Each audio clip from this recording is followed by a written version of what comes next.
श्री कृष्ण का नाम लेते ही मन में प्रेम, करुणा और चमत्कार की छवि उभर आती है। उनकी लीलाएं केवल कथाएं नहीं, बल्कि भक्ति और विश्वास की अमर मिसाल है। ऐसी ही एक अत्यंत भावुक कथा है उनके परम भक्त सुदामा की। बहुत समय पहले की बात है। गुजरात के एक छोटे से गांव में एक निर्धन ब्राह्मण रहते थे। उनका नाम था सुदामा। वे बचपन में श्री कृष्ण के साथ गुरुकुल में पढ़े थे। गुरुकुल के दिन बड़े प्रेम से बीते। दोनों साथ बैठते, साथ भोजन करते और साथ ही गुरु सेवा करते।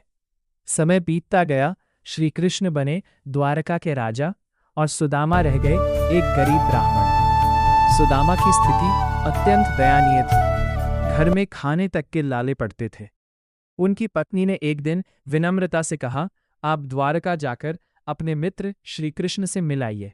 वे अवश्य आपकी सहायता करेंगे। पहले तो सुदामा संकोच करते रहे, पर अंततः वे तैयार हो गए। पत्नी ने पड़ोस से उधार लेकर थोड़ा सा चिवड़ा, पोहे बांध दिया।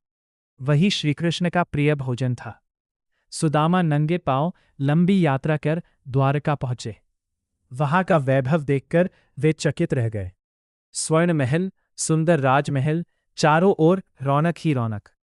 जब द्वारपालों ने उनका नाम बताया तो श्रीकृष्ण तुरंत सिंहासन से उठकर दौड़ पड़े।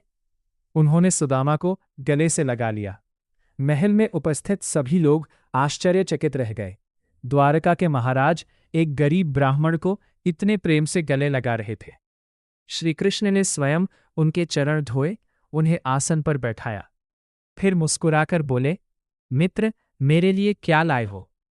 सुदामा संकोच में थे, पर श्रीकृष्ण ने स्वयं उनके झोले से चिवड़ा निकाल लिया और बड़े प्रेम से खाने लगे। उनकी आंखों में आंसू थे। ये केवल चिवड़ा नहीं, सच्चे प्रेम का प्रसाद था। सुदामा अपनी गरीबी के विषय में कुछ कह ही नहीं पाए।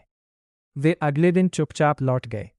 रास्ते भर सोचते रहे, मैंने कुछ मांगा ही नहीं। लेकिन जब वे अपने गांव पहुंचे तो वहां झोपड़ी की जगह एक सुंदर महल खड़ा था।